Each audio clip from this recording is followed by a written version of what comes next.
এরপর সে আর বেশি দেরি না করে ডাক্তার শুভঙ্কর সরকারের কথা অনুযায়ী সে লাশের গায়ে সেলাই করতে শুরু করে ধীরে ধীরে। সুরেন যখন মন দিয়ে লাশের গায়ে সেলাই করছিল, হঠাৎই কে যেন মেয়েলি মিষ্টি মধুর কণ্ঠে বলে ওঠে সুরেনের কানের সামনে ফিস ফিস করে, এই সুরেন, সুরেন কেমন আছো গো তুমি? ছেড়ে দাও আমাকে, আমাকে আর মেরো না, আমার লাগছে। তোকে ছাড়বো সালি, তোকে তো কিছুতেই ছাড়া যাবে না। তোকে সালি বিয়ে করে আমার জীবনটা পুরো শেষ হয়ে গেছে। তোর বাপ তোকে আমার ঘাড়ে চাপিয়ে আমার সালা পুরো জীবনটা চালিয়ে দিয়েছে। তোকে ছাড়বো না কিছুতেই। আজ তোকে আমি নিজে হাতে খুন করে তবে শাস্তি আমার। তুই আমাকে অনেক অনেক চালিয়েছিস বিয়ের পর থেকে। তোকে বিয়ে করে তোর বাপের কাছ থেকে একটাও কানা করিয়ে পাইনি আজ অব্দি। মেরো না, মেরো না আমাকে, দয়া করে আর মেরো না। আমি কথা দিচ্ছি, আমি আমি তোমার জীবন থেকে অনেক অনেক দূরে চলে যাবো। আমাকে আর মেরো না।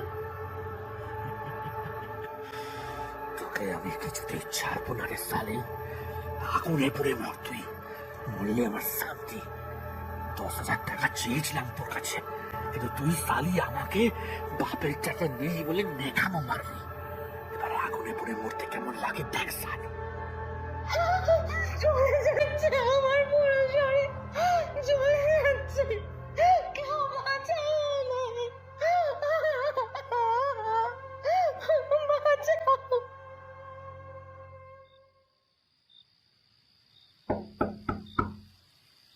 সুরেন, এই সুরেন, বাড়ি আছিস? দরজা খোল সুরেন, বাড়ি আছিস?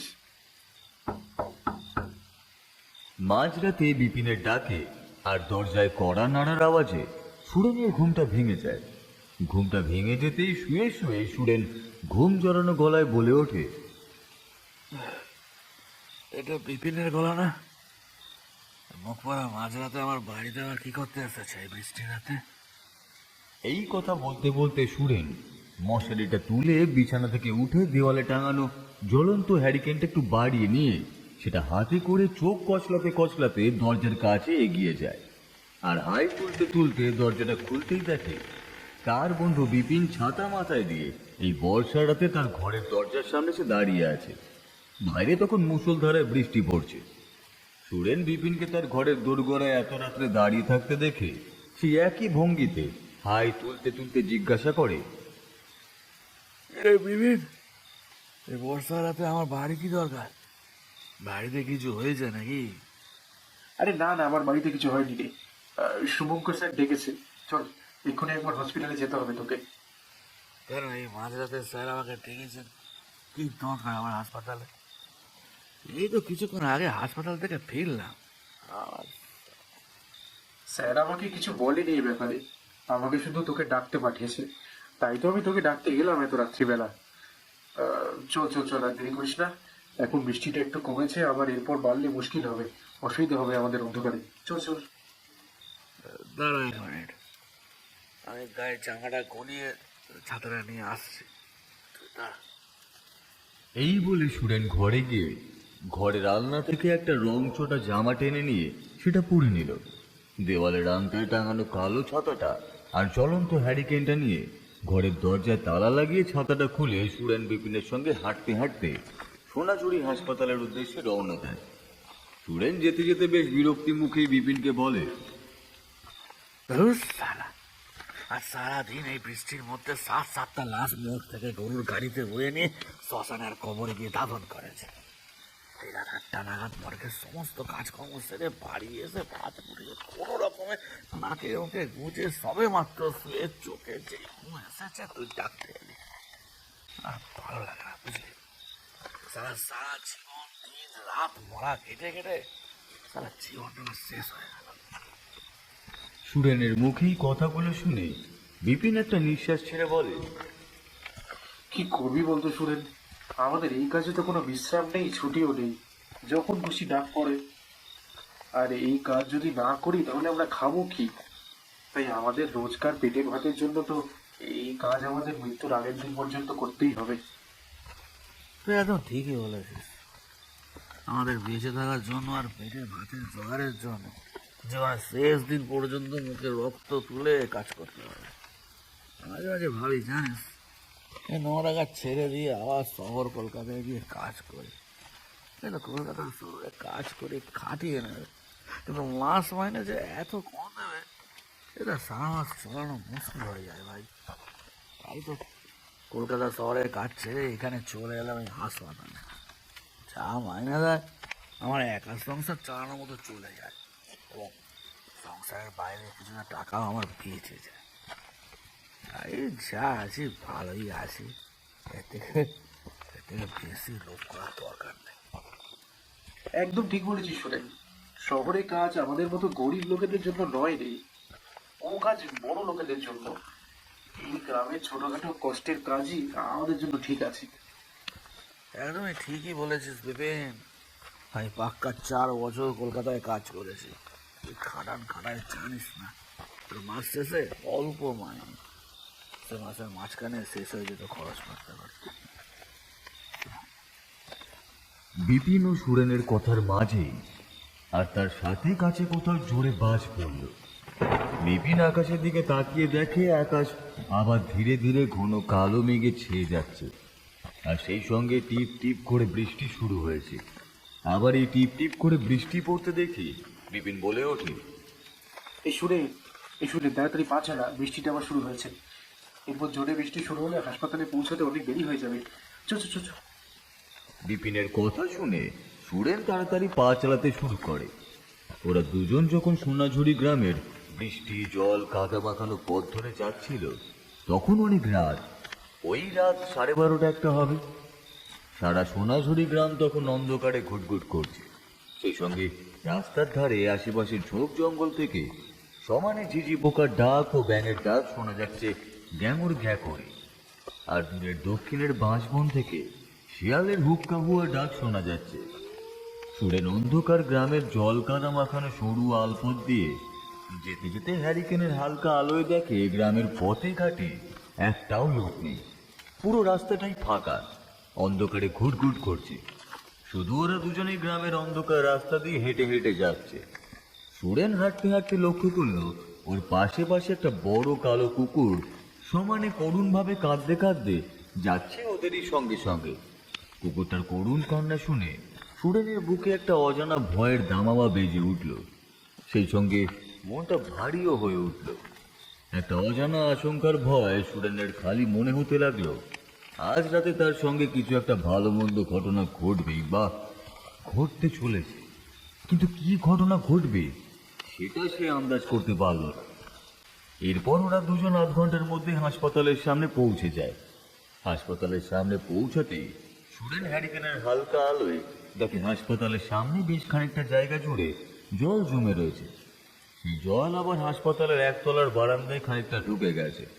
হাসপাতালের সামনে জল জমা দেখে সুরেন ও বিপিন দুজনেই খুব সাবধানে ওই জমা জল পেরিয়ে হাসপাতালের ভেতরে ঢোকে। তারপর সুরেন 2তলা সিঁড়ি দিয়ে উঠে সোজা হাসপাতালের সুপার অর্থাৎ ডাক্তার শুভঙ্কর সান্যালের চেম্বারে চলে যায়। সুরেনের পুরো নাম হচ্ছে সুরেন বৈদ্য। মাত্র 2.5 বছর হলো সে বহরমপুরে সোনাঝুরি নামে একটি ছোট্ট অখ্যাত গ্রামের সরকারি হাসপাতালে কাজ করছে ডোমের। সোনাঝুরি গ্রামে আসার আগে সুরেন আগে থাকতো কলকাতার উল্টোডাঙায়। সেখানে কি একটা কাজ করত, তারপর কি একটা সমস্যা হওয়ায় সে কলকাতার কাজটা বরাবরের মতো ছেড়ে দিয়ে ওইখানকার পাত্তারি গুটিয়ে সোনাঝুরি গ্রামে তার মামার কাছে চলে আসে, এবং মামার বদান্যতায় সুরেন এই সোনাঝুরি গ্রামের সরকারি হাসপাতালে ডোমের কাজটা পায়। সুরেনের মামা ওই হাসপাতালেই এক ডাক্তারের অধীনে কম্পাউন্ডারের কাজ করত। গত 5 মাস হলো সুরেনের মামা বিশ্বনাথ বাবু হঠাৎই হৃদরোগে আক্রান্ত হয়ে মারা যায়। সেই থেকে সুরেনের বাড়ি বলতে তার মামা বিশ্বনাথের বাড়িটাই তার নিজের বাড়ি হয়ে গেছে।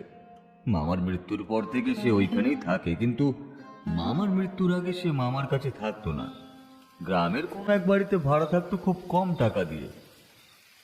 স্যার, আপনি আমাকে ডেকেছিলেন? সুরেনকে চেম্বারের বাইরে দাঁড়িয়ে থাকতে দেখে আর ওর গলা শুনে সোনাঝুরি হাসপাতালের সুপার অর্থাৎ চিকিৎসক ডাক্তার শুভঙ্কর সান্যাল বলে ওঠে, এই যে শোনেন, আমি বিপিনকে দিয়ে তোমাকে ডাকতে পাঠিয়েছিলাম তোমার বাড়িতে। আসো, ভেতরে আসো। এই ঝড় জলের রাতে তোমাকে ডাকার ইচ্ছে আমার একদমই ছিল না, কিন্তু কাজটা এমন ভাইটাল যে তোমাকে ডাকতেই হলো। এই কাজটা তুমি ছাড়া এই হাসপাতালে আর কেউ পারবে না, তাও আমি জানি।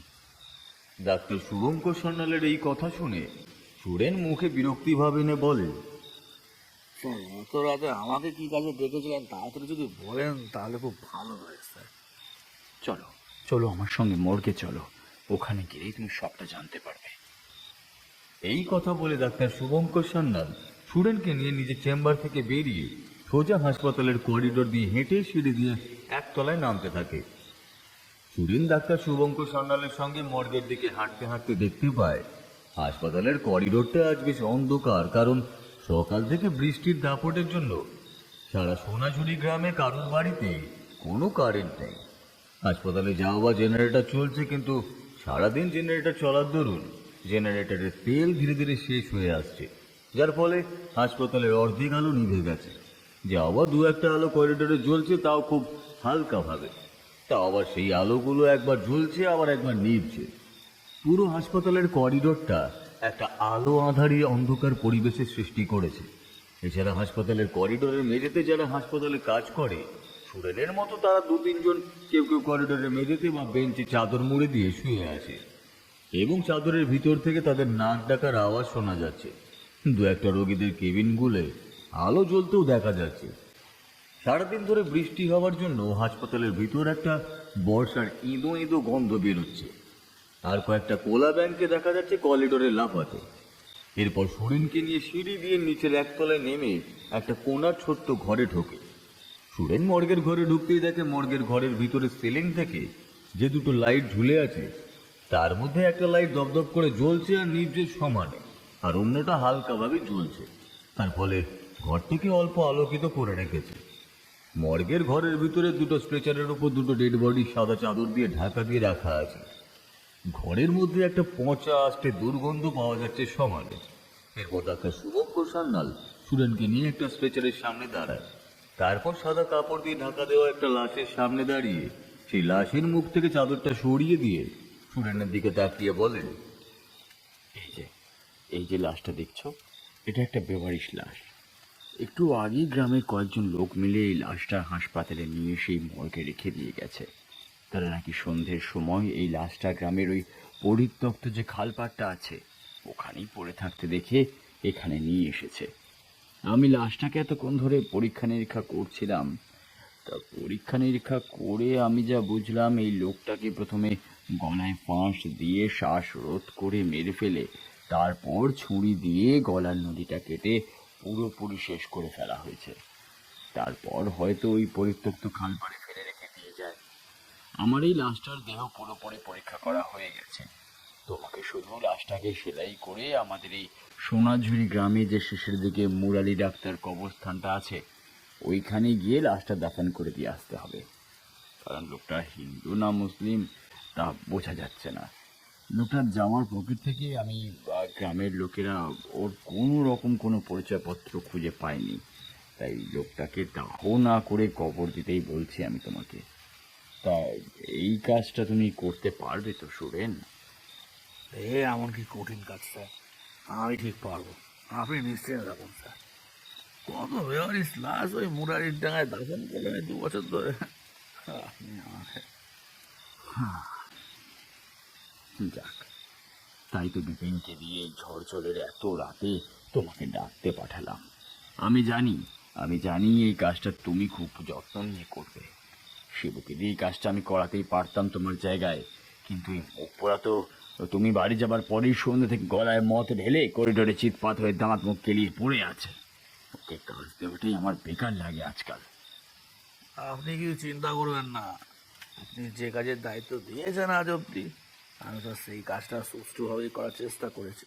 কি তাই তো আপনি আমাকে বেশি ভরসা করেন বলে এই কাজের দায়িত্ব দিয়েছেন, ভালো হয়েছে। তাই তো আমি শিবুর থেকে তোমাকে বেশি ভরসা করি। আমি জানি তুমি কোনো কাজের দায়িত্ব নিলে সেটা তুমি সঠিকভাবেই পালন করবে তার সময় মতো। এরপর ডাক্তার শুভঙ্কর সান্যাল নিজের হাত ঘড়ির দিকে তাকিয়ে বলে, শোনো, এবার আমি যাই সুরেন, অনেক রাত হয়ে গেছে, বাড়িও ফিরতে হবে। তুমি মন দিয়ে কাজগুলো করো, কেমন? এই কথা বলে ডাক্তার শুভঙ্কর সান্যাল মগ থেকে বেরিয়ে যেতেই সুরেন বেওয়ারিশ লাশটার দিকে ধীরে ধীরে এগিয়ে যায় এবং লাশের গা থেকে সাদা চাদরটা সরাতেই দেখে স্ট্রেচারের উপর বছর 40-42-এর একটা মধ্যবয়স্ক লোক শুয়ে আছে। তার শরীরে নানান জায়গায় কম করে 10 থেকে 12টা ছোড়ার আঘাতের চিহ্ন, সেই সঙ্গে গলার নলিটাকে যেন কেটে ফালা ফালা করে দিয়েছে এবং সেখান থেকে গল গল করে লাল কালচে রক্ত বেরোচ্ছে। ছোড়ার আঘাতে চুটে লোকটার হাত পা পুরো বেঁকে গেছে আর মুখ থেকে সাদা গ্যাজলা বেরোচ্ছে। লোকটার এই বিভৎস অবস্থা দেখে সুরেন কেন জানি না একটু ভয় পেল আজ, এবং তার মনের মধ্যে একটা অজানা ভয়ের আশঙ্কার উদ্রেক হলো মুহূর্তের মধ্যে। এরপর সে আর বেশি দেরি না করে ডাক্তার শুভঙ্কর সান্যালের কথা অনুযায়ী সে লাশের গায়ে সেলাই করতে শুরু করে ধীরে ধীরে। সুরেন যখন মন দিয়ে লাশের গায়ে সেলাই করছিল, হঠাৎই কে যেন মেয়েলি মিষ্টি মধুর কণ্ঠে বলে ওঠে সুরেনের কানের সামনে ফিস ফিস করে, এই সুরেন, সুরেন, কেমন আছো গো তুমি? কানের সামনে মিষ্টি মধুর ফিসফিসানি একটা মেয়েলি গলা শুনে সুরেন ভয়ে চমকে ওঠে আর সঙ্গে সঙ্গে ঘাড় ঘুরিয়ে মর্গের এদিক ওদিক তাকায়, কিন্তু কাউকেই দেখতে পায় না। কাউকে দেখতে না পেয়ে সুরেন মনে মনে বলে ওঠে, আমার কানের সামনে তাহলে কে ফিসফিস করে কথা বলে গেল? হ্যাঁ, সুরেন যখন এই কথাগুলো বলছিল একটা মিষ্টি ঝাঁঝালো গন্ধ যেন সুরেনের নাকে সমানে আসতে লাগলো। সুরেন মিষ্টি ঝাঁঝালো গন্ধটা পাওয়ার সঙ্গে সঙ্গেই বিড়বিড় করে বলে ওঠে, এই লাশ কাটার ঘরে পচা দুর্গন্ধের বদলে মিষ্টির ঝাঁঝালো গন্ধটা আসছে কোথা থেকে? এই কথা বলে সুরেন লাশ সেলাই করা থামিয়ে মর্গের ভিতর এদিক ওদিক ঘুরে মিষ্টি ঝাঁঝালো গন্ধটার সূত্র খুঁজতে থাকে, কিন্তু কোথা থেকে ঝাঁঝালো মিষ্টি গন্ধটা আসছে সেই সূত্র খুঁজে পায় না। কয়েক মিনিট মিষ্টি ঝাঁঝালো গন্ধটা নাকে আসার পর গন্ধটা ধীরে ধীরে কেটে যেতেই সুরেন আবার সেই পুরনো মর্গের লাশ পচা গন্ধ পেতে লাগলো। এরপর সে নিজের মনের ভুল ভেবে আবার কাজে মন দেয় ঠিকই, কিন্তু তার সমানে মনে হতে থাকে এই মর্গে তার চারপাশে অদৃশ্য কেউ যেন সমানে ঘোরাফেরা করছে, কিন্তু কে ঘোরাফেরা করছে সুরেন তাকে দেখতে পেল না। তার চারপাশে যে অদৃশ্য কেউ ঘোরাফেরা করছে তার সম্পূর্ণ অস্তিত্ব টের পেল, কারণ তার পায়ের সামনে খসখসানি আওয়াজ পাওয়া যাচ্ছিল। সুরেন তার চারপাশে অদৃশ্য কাউকে একটা অনুভব করতে দেখে সে তাড়াতাড়ি করে সেলাইয়ের কাজটা শেষ করে নিয়ে কোনো রকমের লাশটা ঘাড়ে করে বয়ে এনে গরুর গাড়িতে তোলে, কারণ সোনাঝুরির মতো এমন অখ্যাত গ্রামে রোগীর যাতায়াতের জন্য বা অন্য কোনো কাজের জন্য অ্যাম্বুলেন্স ব্যবস্থা চালু হয়নি। তাই সুরেনকে গরুর গাড়ি করে লাশ নিয়ে যাতায়াত করতে হয় দাফন আর দাহ করার জন্য শ্মশান ও কবরের উদ্দেশ্যে। লাশটা গরুর গাড়িতে তোলার পর সুরেন গরুর গাড়িটা চালিয়ে মুরালিডাঙ্গার কবরস্থানের দিকে ওই বেওয়ারিশ লাশটা দফন করার উদ্দেশ্যে রওনা দেয়। গরুর গাড়িটা নিয়ে মুরালিডাঙ্গার কবরস্থানের দিকে যখন যাচ্ছিল সুরেন, তখন বাইরে মুষলধারায় ধুলোর মতো এমন বৃষ্টি পড়ছে চোখে কিছুই দেখা যাচ্ছে না। সুরেন তখন কোন রকমের জল কাদার মধ্যে ধীরে ধীরে গরুর গাড়ি চালাতে থাকে আর মনে মনে ডাক্তার শুভঙ্কর সান্যালের নামে গালাগালি করতে করতে বলে ওঠে, সালা নিজে এখন বাড়ি গিয়ে আরাম করে ঘুমাবে, আর আমাকে এই ঝড় জলের রাতে লাশ দাফন করার কাজ দিল। আমাকে ভালো মানুষ করে সালা হারামে ডাক্তার যা খুশি করে যেখান থেকে বিদায় নেবে কে জানে। সুরেন যখন মনে মনে ডাক্তার শুভঙ্কর সান্যালের নামে গালাগালি করছিল, হঠাৎই সুরেনের কানের সামনে আবার সেই মিষ্টি মধুর মেয়েলির কণ্ঠস্বর শুনতে পায়। সেই মেয়েটা তার কানের সামনে এসে ফিসফিস করে বলছে, কি গো সুরেন, এই ঝড় বৃষ্টির রাতে আমাকে তুমি গরুর গাড়ি করে কবরখানায় দফন করতে নিয়ে যাচ্ছ বুঝি? মর্গের ঘরের ভিতর যে মেয়েলি গলাটা সে শুনেছিল, সেই মেয়েলি গলাটা আবার সুরেনের কানে পুনরায় আসতেই সে গরুর গাড়ি নিয়ে থমকে দাঁড়িয়ে পড়ে এবং পিছন দিকে তাকিয়ে দেখার চেষ্টা করে যে গরুর গাড়ির ভিতর কেউ আছে কিনা, কিন্তু সুরেন দেখতে পায় গরুর গাড়ির ভিতরে টাঙানো হালকা লণ্ঠনের আলোয় লাশ ছাড়া আর কেউই নেই গাড়ির ভিতরে। গাড়ির ভিতর কাউকে না দেখতে পেয়ে সুরেন মনে মনে বিড়বিড় করে বলে, বর্ষামুখর রাতে এই ফাঁকা মাঠে মেয়েলি কলের আওয়াজটা তাহলে এলো কোথা থেকে? এখানে তো কাউকে কাউকে দেখতে পাচ্ছি না, কোনো জনপ্রাণীও তো নেই। মানুষের গলা শুনতে পাওয়া তো দুরস্ত। তাহলে তখন থেকে কি যে হচ্ছে মনে হয় আমার মনের ভুল। হয়তো সারাদিন ঘুম হয়নি বলে তাই এসব ভাবনা হচ্ছে। কাল সকালে বাড়ি গিয়ে টেনে ঘুমালে সব ঠিক হয়ে যাবে।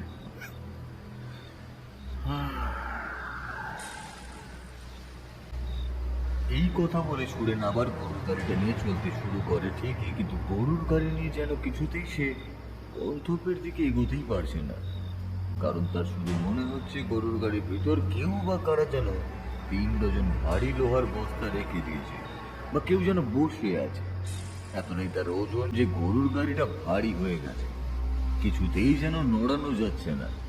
পথের মাঝখানে পুরো আটকে গেছে খুব অদ্ভুত ভাবে, আর গরুগুলো কেমন যেন চিৎকার করছে সামনে গাঁ গাঁ করে। মনে হচ্ছে তারা রাস্তায় কিছু একটা দেখে ভয় পেয়েছে।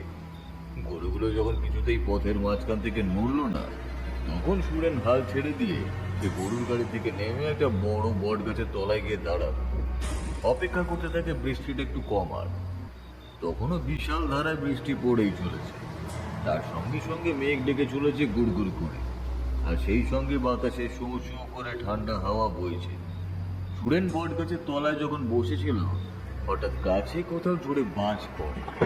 সেই বাজ পড়ার আলোতে দেখতে পায় ঠিক গরুর গাড়ির সামনে একটা মহিলা দাঁড়িয়ে আছে, এবং তার দিকে লাল দুটো জ্বলন্ত চোখে দৃষ্টি তাকিয়ে খিলখিল করে হাসছে।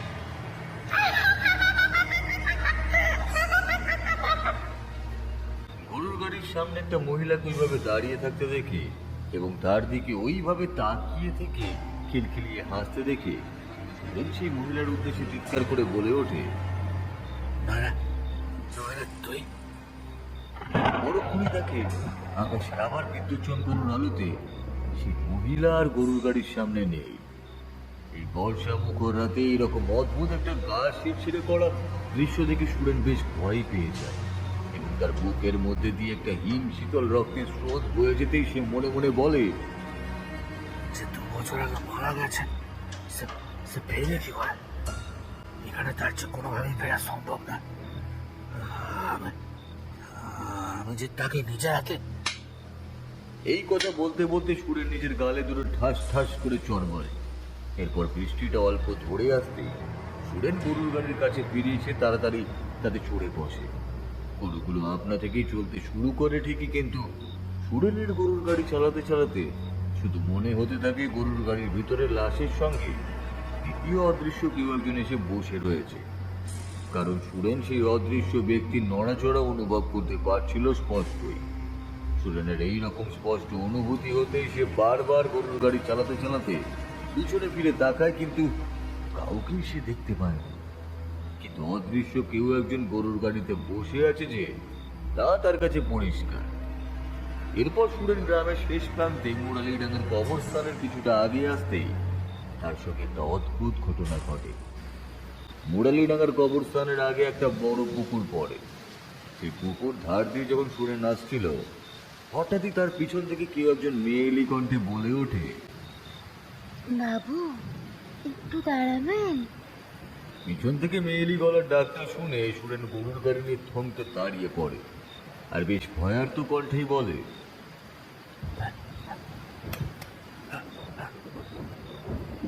পিছন থেকে একটা মেয়ে মানুষের গলা শুনতে পেলাম মনে হলো। এই বলে সুরেন ভয়ে ভয়ে ধীরে ধীরে পিছনে ফিরে তাকাতেই দেখে বিদ্যুতের অল্প ঝলকানি আলোয় তার ঠিক গরুর গাড়ির থেকে 5 হাত দূরে একটা ঘোমটা দেওয়া মহিলা দাঁড়িয়ে আছে। মহিলাটির ঘোমটা দেওয়া ছিল বলে মহিলাটির মুখ সুরেন সঠিকভাবে দেখতে পেল না। মহিলাটির দিকে উদ্দেশ্য করে সুরেন জিজ্ঞাসা করলো, আপনি আমাকে ডাকছিলেন? মহিলাটি সুরেনের গরুর গাড়ির দিকে এগিয়ে আসতে আসতেই বলে, হ্যাঁ বাবু, আপনাকেই তো ডাকছিলাম। আমাকে একটু ওই মুরালিডাঙ্গার কবরস্থানের ওইখানে নামিয়ে দেবেন? আমার না ওইখানেই বাড়ি। আসলে রাস্তাটা এতটাই অন্ধকার যে আমি চোখে কিছুই দেখতে পাচ্ছি না।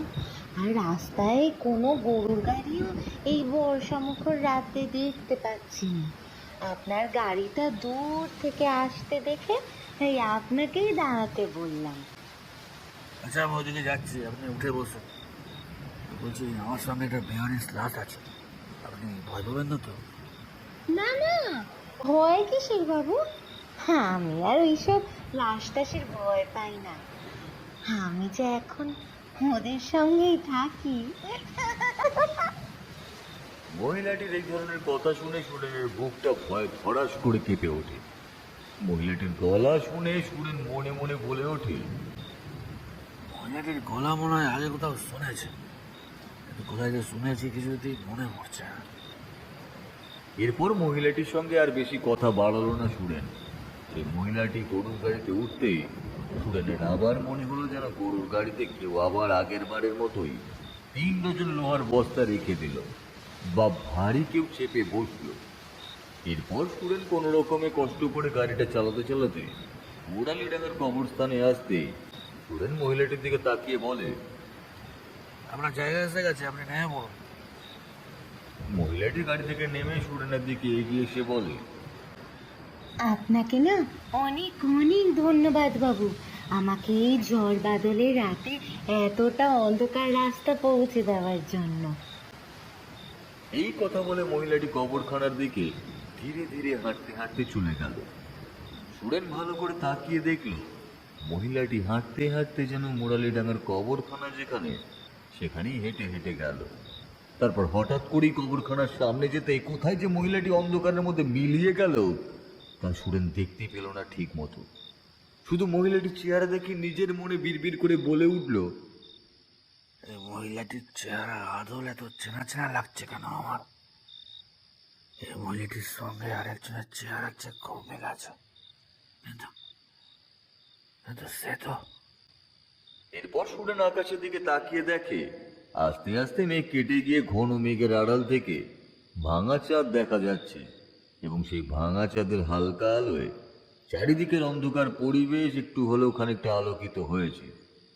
এরপর সুরেন গাড়িটা একটু কষ্ট করে ঠেলে নিয়ে গিয়ে কবরস্থানের গেটের সামনে নিয়ে যায়।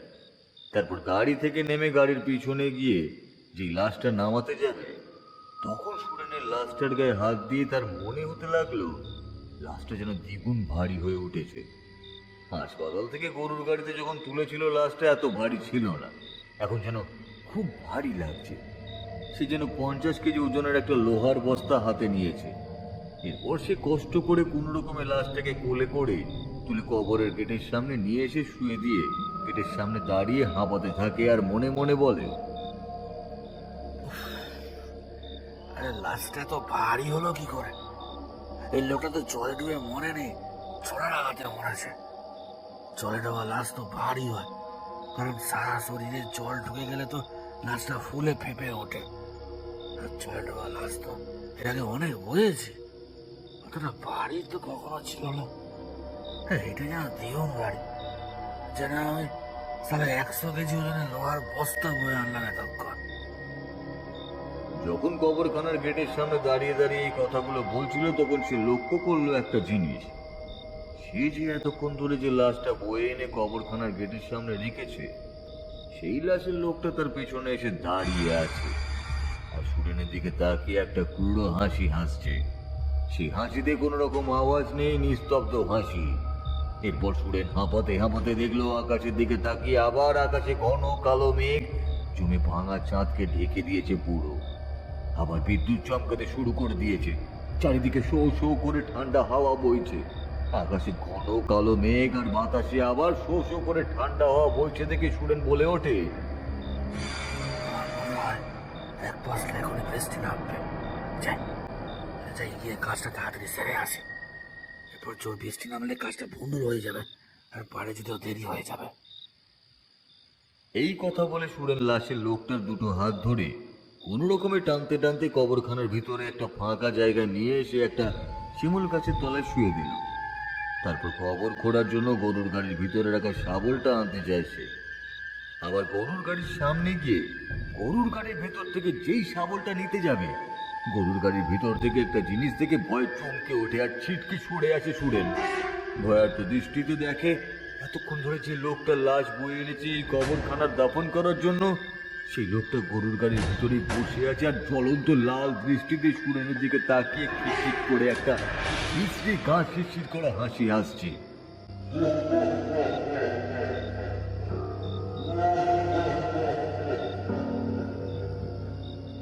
গরুর গাড়ির ভিতরে লাশের লোকটাকে দেখা মাত্র সুরেন ভয়ে যেই চিৎকার করতে যাবে তখনই দেখে গরুর গাড়ির ভিতরে লাশের লোকটা নেই। গরুর গাড়িটা পুরো ফাঁকা। সুরেন কিছুক্ষণের জন্য এই দৃশ্য দেখে ভয়ে একটু থতমত খেয়ে গেলেও পরক্ষণে নিজেকে সামলে নিয়ে গাড়ির ভিতর থেকে শাবলটা তাড়াতাড়ি নিয়ে আবার কবরখানায় ফিরে এসে মাটি করতে শুরু করে। বেশ কিছুক্ষণ ধরে মাটি খোঁড়ার পর একটা বড় সড়ো গর্তের সৃষ্টি হয়। তারপর সুরেন মাটি খোঁড়া থামিয়ে লাশের লোকটার দুটো হাত ধরে গর্তটার মধ্যে যত্ন করে শুয়ে দিয়ে গর্তটা যেই আবার শাবল দিয়ে বন্ধ করতে যাবে হঠাৎ সুরেনের হাত থেকে শাবলটা ছিটকে পড়ে যায় আর ধপ করে সে মাটিতে বসে পড়ে। সে দেখতে পায় লাশের সেই লোকটা গর্তের ভিতর থেকে উঠে বসেছে, কিন্তু লাশের লোকটার মুখের বদলে এখন একটা অন্য মুখ। সেই মুখটা দেখে সুরেন চিনতে পারে এবং কাঁপা কাঁপা গলায় বলে ওঠে সেই মুখের দিকে তাকিয়ে,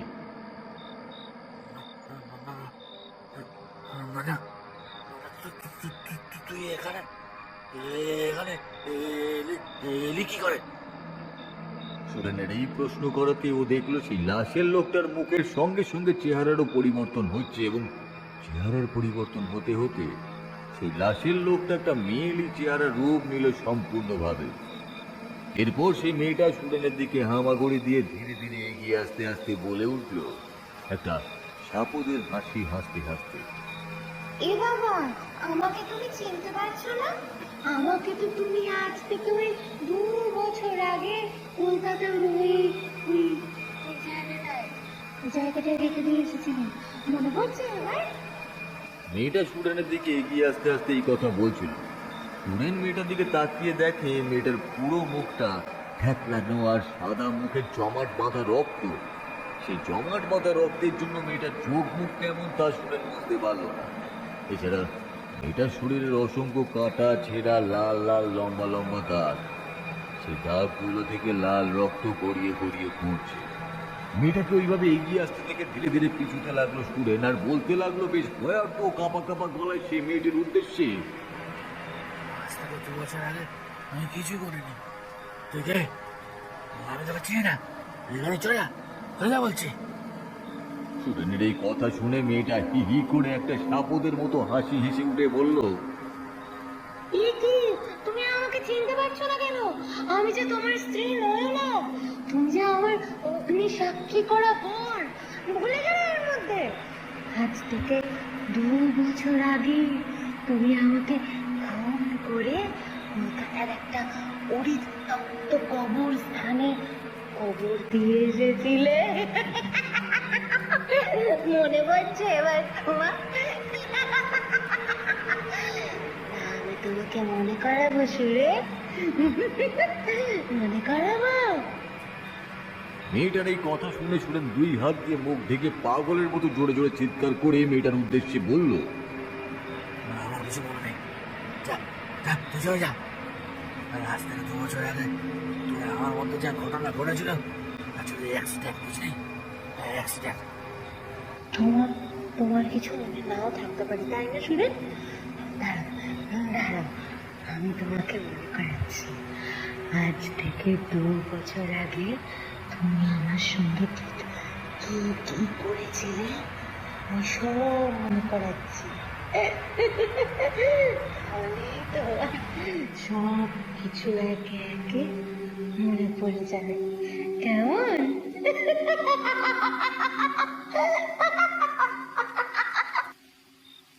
এই বলে মেয়েটা সুরেনের মুখের সামনে মুখ এনে চোখে চোখ রেখে বলতে শুরু করে তার সঙ্গে সুরেন অতীতে কি কি করেছিল সেই সব ঘটনার কথা। আজ থেকে 2 বছর আগে সুরেন কলকাতায় আসে কাজের জন্য এবং মেয়েটার বাবার সঙ্গে তার হঠাৎ করেই দেখা হয় কোনো একটা কাজের সূত্রে। মেয়েটার বাবা মাছের ব্যবসা করতো বলে সেই ব্যবসায় সুরেনকে কাজ দেয় একটা। তার সাথে কলকাতা শহরে সুরেনের কোনো থাকার জায়গা ছিল না বলে মেয়েটার বাবা তাকে তাদের বাড়িতেই একটা ঘরে থাকতে দেয়। সুরেনের বাড়িতে আসার পর থেকে তাদের মধ্যে আলাপও শুরু হয়। মেয়েটি প্রায় দিনই রাতে তার ঘরে খাবার দিয়ে যেত। এরপর ধীরে ধীরে তাদের মধ্যে একটা গভীর বন্ধুত্বের সম্পর্ক গড়ে ওঠে। তারপর বন্ধুত্ব থেকে তারা একে অন্যের কখন যে দুজন দুজনের গভীর প্রেমে পড়ে যায় সেটা তারা নিজেরাও জানতে পারে না। এরপর তাদের সম্পর্কটা বাড়িতেও জানাজানি হয়ে যায়, কিন্তু বাবা মা তাদের এই সম্পর্কটা মেনে নেয় না। মেয়েটার বাবা সুরেনকে বাড়ি থেকে তাড়িয়ে দেয় এবং মেয়েটার অন্য জায়গায় বিয়ে ঠিক করে এক কসাই ব্যবসায়ীর সঙ্গে। কিন্তু বিয়ের কিছুদিন আগে একদিন রাতে সুরেন লুকিয়ে লুকিয়ে তাদের বাড়িতে এসে মেয়েটাকে নিয়ে যায় এবং বিয়ে করে। এরপর তারা কলকাতার উল্টোডাঙ্গায় একটা ভাড়া বাড়িতে থাকে। সুরেন মাছের ব্যবসা মেয়েটার বাবার থেকে বেশ ভালোই শিখেছিল বলে সেই ব্যবসাই শুরু করে। বেশ কয়েক মাস সুরেনের মাছের ব্যবসা ভালোই চলছিল, কিন্তু হঠাৎ করেই তার ব্যবসায় ক্ষতি হতে শুরু করলো। লাভের বদলে তার লাখ লাখ টাকা লোকসান হয়ে যায় এবং মাছের ব্যবসা ধীরে ধীরে পড়ে যেতে দেখে সুরেন ভেঙে পড়ে ও সেই সঙ্গে সে নেশা করতে শুরু করে।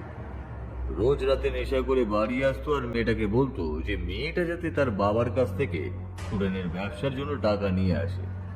সে চাপ দিতে থাকতো প্রতিদিন আর সেই সঙ্গে তার উপর শারীরিক নির্যাতন করত। এইভাবে চলতে চলতে একদিন রাগের বশে সুরেন নেশাগ্রস্ত অবস্থায় মেয়েটার গায়ে কেরোসিন তেল ঢেলে আগুন ধরিয়ে দেয়।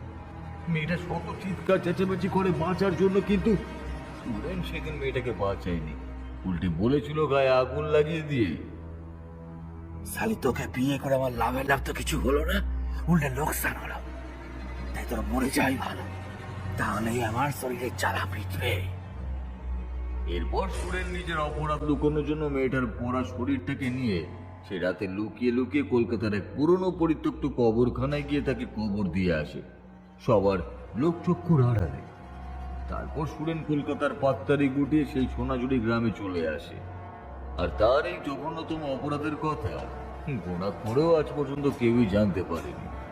সুরেন যে কতটা নৃশংস একটা হিংস্র পশু তা কেউ জানে না, কারণ সে সবার সামনে একটা ভালো মানুষের মুখোশ পড়ে থাকে সব সময়। সুরেন, তুমি একটা লোভী। তুমি কাউকে ভালোবাসতেই জানো না, আর কোনোদিন কাউকে ভালোবাসতে পারবে না। তোমার এই লোভের জন্য তুমি আমাকে কোনোদিন ভালোবাসোনি। না না না না, ভালোবাসোনি তা তো না, ভালোবেসেছ, কিন্তু আমাকে নয়। তুমি আমার বাবার টাকাকে ভালোবেসেছ। তোমার মতো মানুষের না এই পৃথিবীতে বেঁচে থাকার কোনো অধিকার নেই, জানো, কোনো অধিকার নেই। তোমার জন্য মৃত্যুই শ্রেয়। মেয়েটির কথা শেষ হতেই সুরেন হাত জোর করে কাঁদতে কাঁদতে বলে, না না না, তুমি আমাকে ছেড়ে দাও। সেদিন তোমার সঙ্গে আমি রাগের বসে ওর নেশাগ্রস্ত অবস্থায় যা যা করেছি তা খুব অন্যায় করেছি, মাইনি বলছি, আর কোনোদিনও বলবো না। দয়া করে ছেড়ে দাও বলছি, দয়া করে ছেড়ে দাও। সুরেনের এই কথা শেষ হতেই তার মাথাটাকে যেন বাঁ দিকে খচাত করে মটকে দেয়। মটকে দেওয়ার সঙ্গে সঙ্গে সুরেনের ধর থেকে মুন্ডুটা খসে পড়ে আর শরীরটা একবার দুবার কাঁপতে কাঁপতে স্থির হয়ে যায়।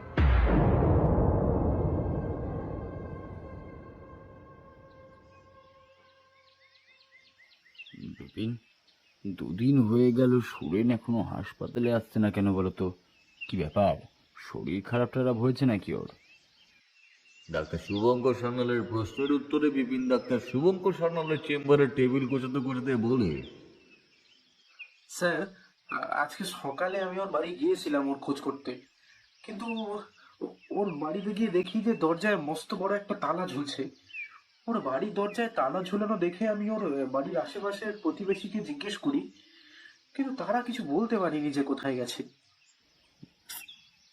ওই বেওয়ারিশ লাশটা ঠিক মতো কবর দিতে পারলো কিনা মুরালি ডাঙায় গিয়ে, সেটাও তো একবার জানিয়ে যাবে। শুভঙ্করের কথা শেষ হতে না হতেই শিবুডোম চেম্বারের মধ্যে হন্তদন্ত ভাবে ঢোকে আর হাঁপাতে হাঁপাতে বলে বিপিন ও ডাক্তার শুভঙ্কর সান্যালের উদ্দেশ্যে, স্যার স্যার, খবর শুনেছেন স্যার, খবর শুনেছেন?